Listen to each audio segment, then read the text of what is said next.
fiery horse with the speed of light, a cloud of dust, and a hearty Hi-Yo Silver, the Lone Ranger.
With his faithful Indian companion Tonto, the daring and resourceful masked rider of the plains led the fight for law and order in the early western United States.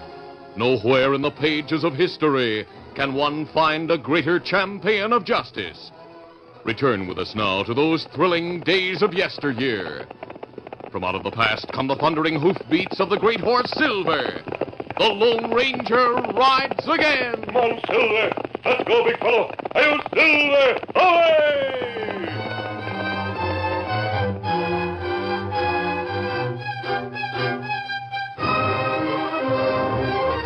Jim Henderson superintended the loading of his supplies at the railhead and saw the wagons on their way to his own construction camp, 50 miles to the west on the brink of Crystal Canyon. Jim was the engineer in charge of constructing the bridge across the canyon, and he had other business at the railhead. So it wasn't until after dark that he left the busy camp. Get up there! Get up! He urged his mount along the moonlit trail, but less than a mile to the west, as he was passing a grove of cottonwoods, someone hailed him. Oh, there. He drew rein, and two men rode out from the cover of the trees. Smelling an Indian, huh? Don't go for your gun. You're covered. What do you want? I don't have any money on me. This isn't a holdup. I have a letter I want you to read. The moon's bright enough, I think. A letter? Yes. Here, it's from General Warren. Huh? Well, you know him, don't you? Why, of course. He's the head of all construction for Southern and Western. I've met him a few times. What does he have to do with you? The letter's addressed to whom it may concern. At the moment, that means you. It does, huh? Let's see. Say, you're the Lone Ranger. That's right. And you're Tonto. Uh-huh. Well, I consider this an honor, but why'd you stop me? A great deal depends on you. The bridge? Yes, as you know, track must be laid as far as Eagle Pass before the first of the year, or Southern and Western will lose its franchise. That's right. There are powerful interests in Washington who would like to see that happen. They've hired a man called Roger Force to come out here and do his best to delay the building of the road. Roger Force. I've heard that name before. It isn't his first trip to the West, and there's always been trouble when he's around. Is he around here? Well, Tonto has Indian friends who have seen him near Crystal Canyon. Well, we'll be on the lookout for him. Do you trust your crew? Of course. There'll be no trouble inside our camp. Nearly all the men have worked with me before. Nearly all? They're all right and good workers. They'll get the bridge built before the track-laying crew reaches the canyon. What if something were to happen to you? Why, the work would go on. My son Bob is my assistant, and you couldn't find a better construction boss than Jeremy Stewart. You don't have to worry about the bridge. We all must worry with Roger Force around. We'll keep a sharp lookout. You watch out on trail back to camp. Sure thing, Tonto. After you catch up with your wagons, will you be traveling with them? No, I'll push on by myself, but I'll be on guard. Thanks for the warning, mister.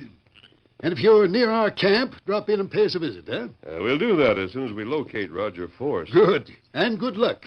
Adios. Adios. Get up there. Get up. Get up there. Him not listen. He listened, Kimosabe. I don't think he realizes how dangerous Force is. Oh. And maybe we find Force in hills, this side canyon. We'll try. But first we'll follow Henderson to his camp. Isn't that good idea? Come on, Silver. Come up, Scout.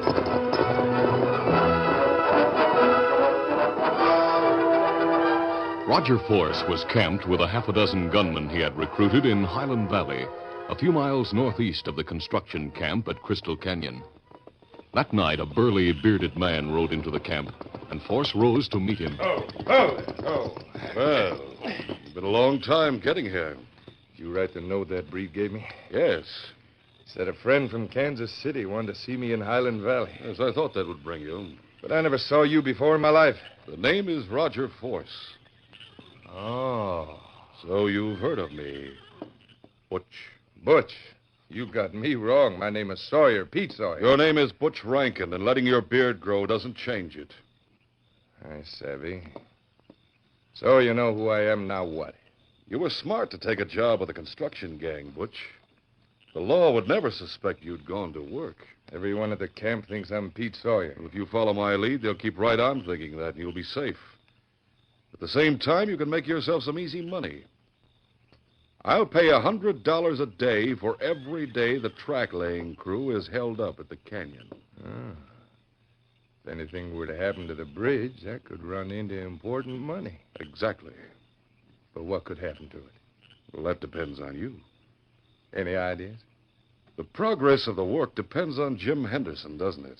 He's in charge. And if he were to be eliminated? He isn't in camp right now. Yes, I know that. He plans to be back by tomorrow morning. If he should arrive before it's light, that might be a good time for something to happen to him. Yeah.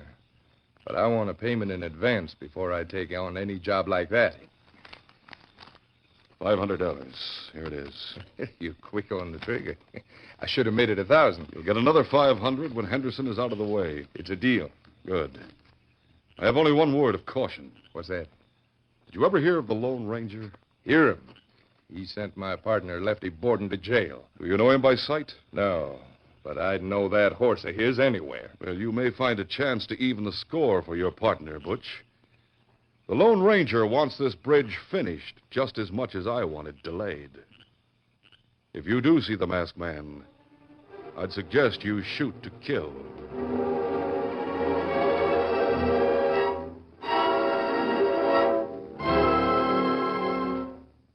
Jim Henderson, his son Bob, and Jeremy Stewart lived in the headquarters cabin at the construction camp. Shortly before dawn the next morning, Bob was wakened by a shot. Hey, Jeremy. What's the matter? I heard a shot. Are you sure? It sounded like one. And listen to the horses. There's something wrong down the corral. Come on. Hurriedly, Bob and Jeremy pulled on their boots and ran outside. They saw a man running toward the corral and a horse standing near the gate. That's Dad's horse, Jeremy. But where's Jim? There he is, lying on the ground. Bob and Jeremy found Butch Rankin, alias Pete Sawyer, bending over the still form of the engineer. Bob, your paw's been shot in the back. Who could have done it? I'll show you. Look where I'm pointing, that rise to the east. 2 horsemen. A masked man and an Indian. How can you make out what their faces look like at this distance? I was just coming out of the bunkhouse when I heard the shot, and I saw him riding away. A masked man and an Indian. There they go. We have no horses that can catch those two. It's Dad that's important. He's still alive. Help me get him into the house. We must work fast. All right, Bob. Easy. The Lone Ranger and Tonto had not been witnesses of the shooting. When they drew rein on the rise to the east of the camp, Butch, Bob, and Jeremy were already running toward the corral. The masked man and the Indian at the time believed the shot might have come from the high ground to the north of the camp and had urged Silver and Scout in that direction to try and pick up the trail of a gunman. They were unsuccessful, and that night Tonto crept close to the bunkhouse and listened to the workmen's talk. He reported what he had heard to the Lone Ranger. Henderson hurt bad, but him still alive. I'm glad of that. Tonto like help take care of Henderson. That might be possible. No.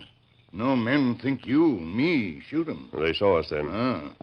I wonder if the shot could have been fired from inside the camp. Oh, we not find trail that lead away from camp. It's rocky ground. Ah. Well, we're sure that Roger Force is camped somewhere in the hills to the north. And this shooting is something he might have planned. We must try to find him. Ah. We'll start right now. That's good. Easy, steady, big Easy, fella. Scout. Easy, fella. Come on, Silver. Get him up, Scout.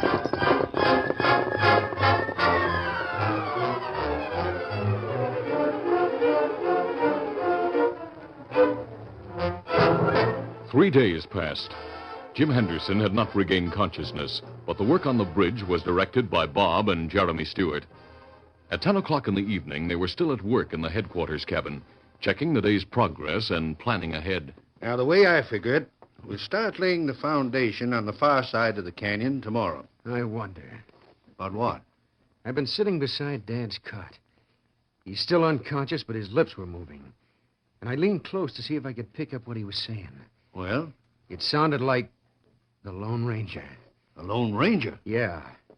Now, we've all taken it for granted it was the masked man who shot Dad. But if he were the Lone Ranger, that just couldn't be possible. It might have been anyone.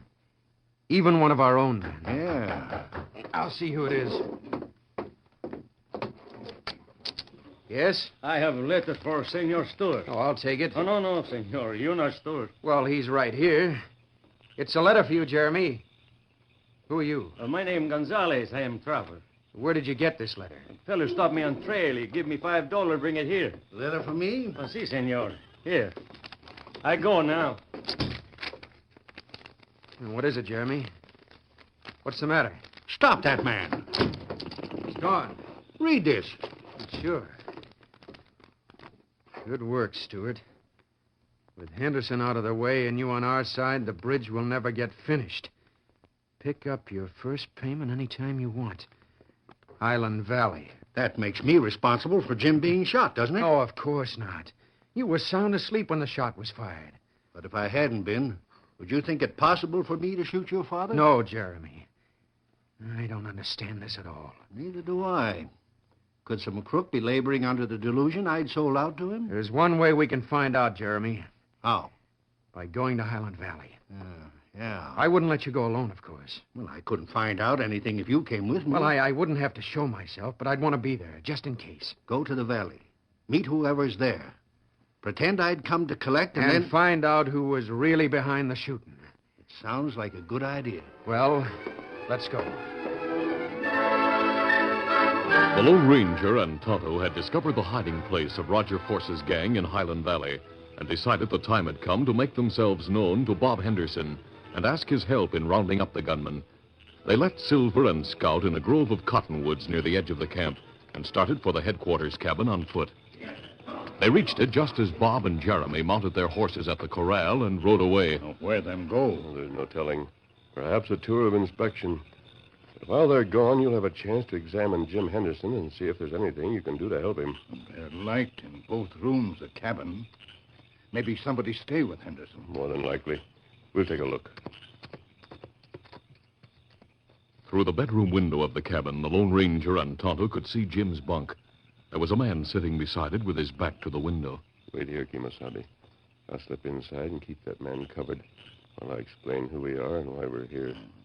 You show him General's letter? Yes, but we don't want him rousing the camp before he has a chance to read it.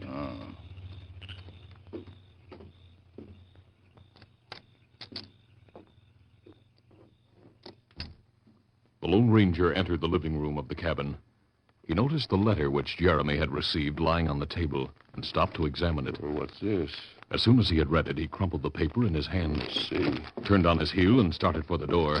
But just then, the door of the bedroom opened. Not so fast, mister. You're covered. And Butch Rankin leveled a 6-gun at the Lone Ranger's back. Get your hands up high.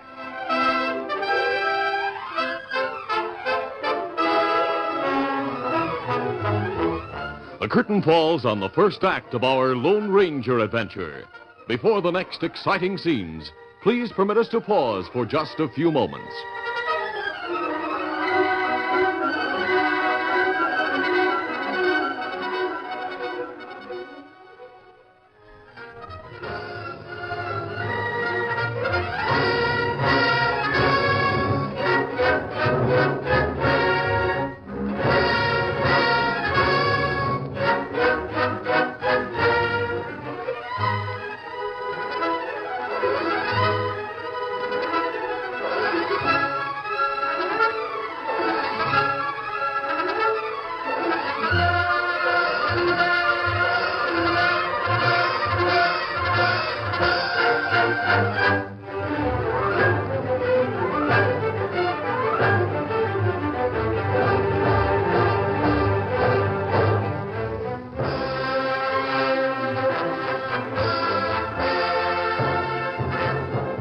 Now to continue. At the sound of Butch Rankin's voice, the masked man slowly raised his hands. Then Butch closed in and unbuckled the Lone Ranger's gun belt. Now turn around. What's that you got in your hand? Oh. The note Jeremy got. I'd like you to read something else. What? A letter of introduction I have in my pocket. I know who you are. You're the Lone Ranger. When you read this note, you figured Bob and Jeremy might be heading for Highland Valley. Are they? Yeah. They're riding into a trap. You know that, and I know it, but they don't. And you're not going to warn them. I recognize you now. You're Butch Rankin, wanted for murder in Kansas City. That's right. You've been working here? Uh-huh. I'm a trusted employee. Bob left me to sit beside his old man. You've been working for Roger Force as well. Must have been you who shot Jim Henderson 3 days ago. Yeah, that's right. I'm glad you recognized me. Because when I squeeze this trigger, I'll be getting even for Lefty. Another murder. They'll give me a medal for this one. Everyone in this camp thinks you shot Jim. Hey! At that moment, Butch caught the flash of moonlight on Tonto's gun outside the open window, and he dropped to the floor instinctively. But before he could fire, the Lone Ranger was on top of him and twisting the gun from his grasp. The gun shot across the floor, and both men sprang to their feet. Now their weapons were bare fists.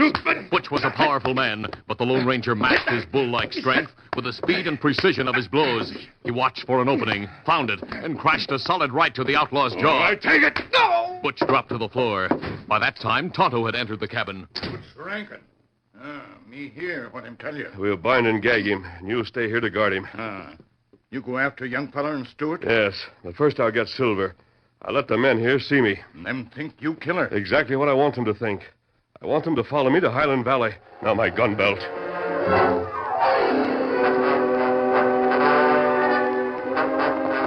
When the half-breed who had delivered the letter to Jeremy Stewart reached the outlaws' camp in Highland Valley, Force and his gunmen jumped to their feet. No, oh. Well? I give him the letter. Yeah, what then? Then I go away fast, like you say. Then I stop on a ridge above camp. Wait there. You couldn't have waited long. Oh, no. Young feller and Stewart, they come out of cabin, saddle up, ride this way. They're coming here, both of them, huh? Si, senor. So it worked. I never thought it would. Why not? Well, why should it? Stewart must have known he didn't have anything to do with shooting Henderson. Naturally. But he must have realized at once that the man who wrote the note did. The simple truth. Truth can be a powerful weapon even in the hands of such as we. It inspires belief. There was just as much lie as truth in that letter. There was only one word of lie, the name Stewart. The letter should have been addressed to Butch. His money is waiting here. Yeah, what if young Henderson had brought all his men with him? Reed would have warned us, we'd have cleared out. But I had a hunch he and Stewart would investigate alone. Well, there isn't much time. Where do we wait for him, in the canyon? It's plenty dark in there. You'll need more light to shoot straight. We'll wait until they get out of the canyon into the valley. The moon's bright. They'll make good targets. You expect them to ride straight into the valley? From the opening of the canyon, they'll see our campfire. They'll see our horses grazing. They'll want to get a closer look at us. You seem to have all the answers. They'll want to get a closer look at us. So we take cover near the canyon. When they show themselves, you shoot. It's very simple.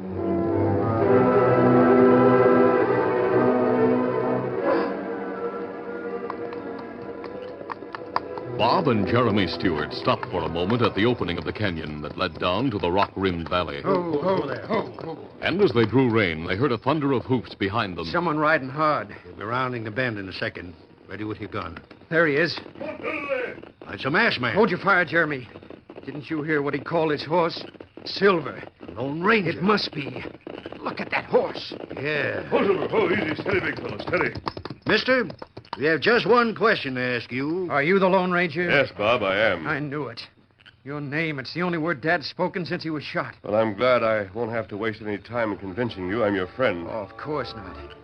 Jeremy, tell him about the note you received. I've already read it. Quickly, the Lone Ranger told the two men of what had happened at the construction camp and the danger that waited for them in the valley. Then... But perhaps we can use Roger Force's trick to capture him and his gang. Your men are following me. My men? At least 20 of them.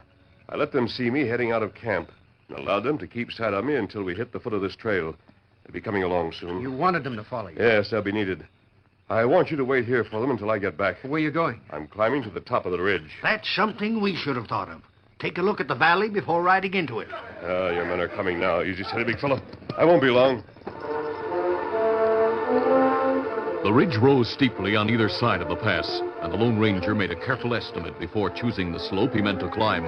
Then he started up, working his way from one precarious foothold to another, up and around outcroppings of rock, onto the crest of the ridge. There he crawled forward until the whole valley lay before him. Tonto and he had made the climb before, and he knew where the outlaws' camp was located. He studied the woods, the campfire glowing through the trees, the band of tethered horses grazing at the edge of the woods. Then he made a survey of the whole valley, every clump of trees, every cluster of boulders. Finally, he turned and made a swift descent. The men from the construction camp were gathered around Bob and Jeremy, their faces raised expectantly toward him. He dropped from a 10-foot ledge to the trail and ran toward them. What did you see? Not much. The outlaws are camped in the woods, halfway across the valley. At least they have been camped there. I could see the light from a campfire through the trees. There were horses grazing at the edge of the woods. Then all we have to do is surround the woods. No, wait, not so fast. I watched the campfire carefully. I couldn't see any shadows moving against it. There was no sign of life in the woods. Well, if they're not there, where are they? Probably hiding somewhere, waiting for you and me to ride into the valley. That's a good guess, Jeremy. Keeping the far end of this canyon covered. Wait. Yes.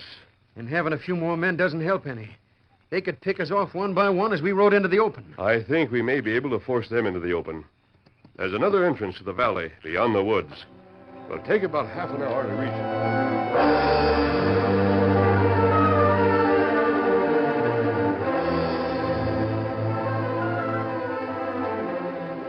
As time passed, Roger Force's men became impatient. Hey, Breed, are you sure young Henderson and Stewart headed this way?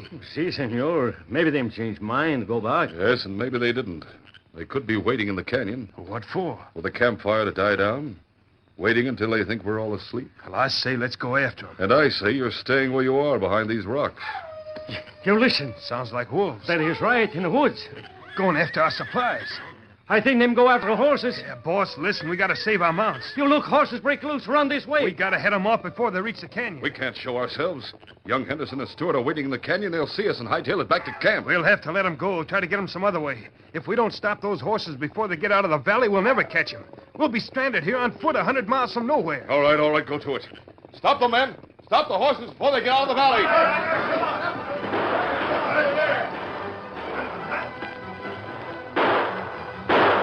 The outlaws broke from cover, shouting and shooting their 6 guns in the air to turn aside the band of half-wild horses from the opening of the canyon. They succeeded, but then they saw there were other horses behind their own, horses that carried riders whose guns were blazing. The outlaws dove for cover. All right, men, everybody behind the rocks.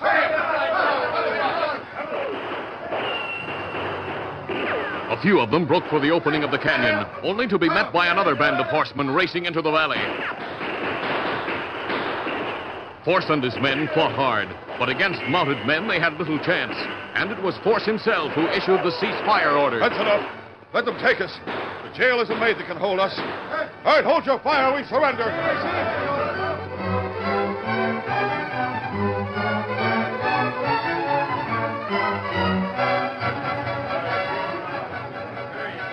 The Lone Ranger and the men from the construction camp closed in.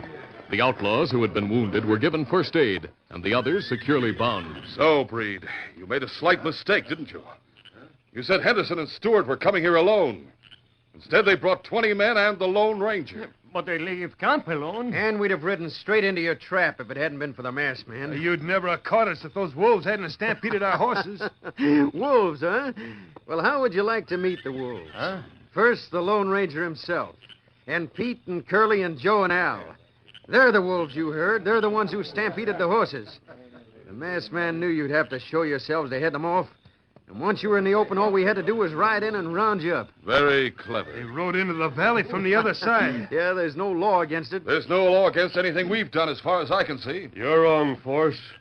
The charge against you and your men is attempted murder. Butch Rankin has already been taken prisoner. He's admitted that you hired him to shoot Jim Henderson. You'll be held at the construction camp until the United States Marshal arrives to take you to Omaha. Shall we get started for camp, Bob? That suits me. All right, let's go, men. Take those prisoners.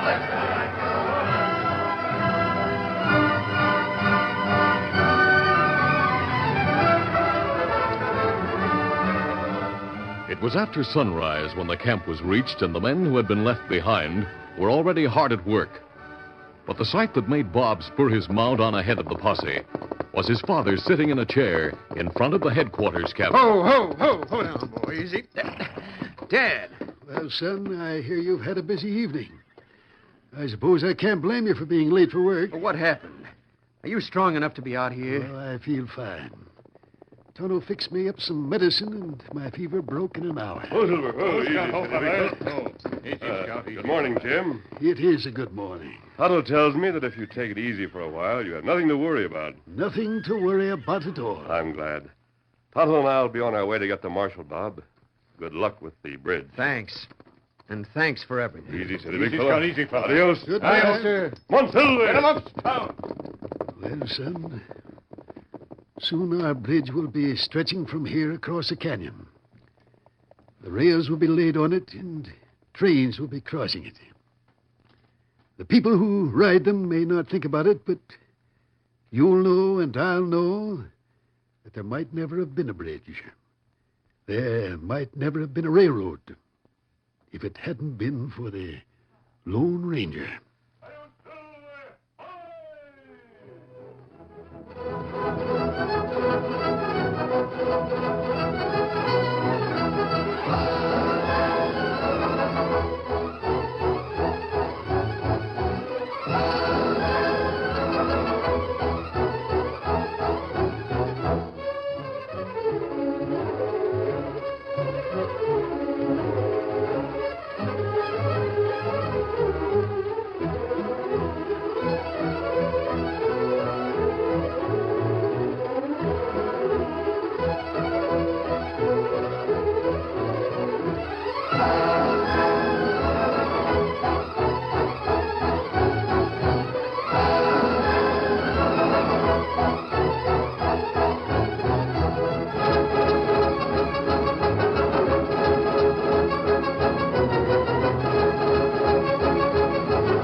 This is a feature of the Lone Ranger Incorporated, created by George W. Trendle, produced by Trendle Campbell Muir Incorporated, directed by Charles D. Livingston, and edited by Fran Stryker.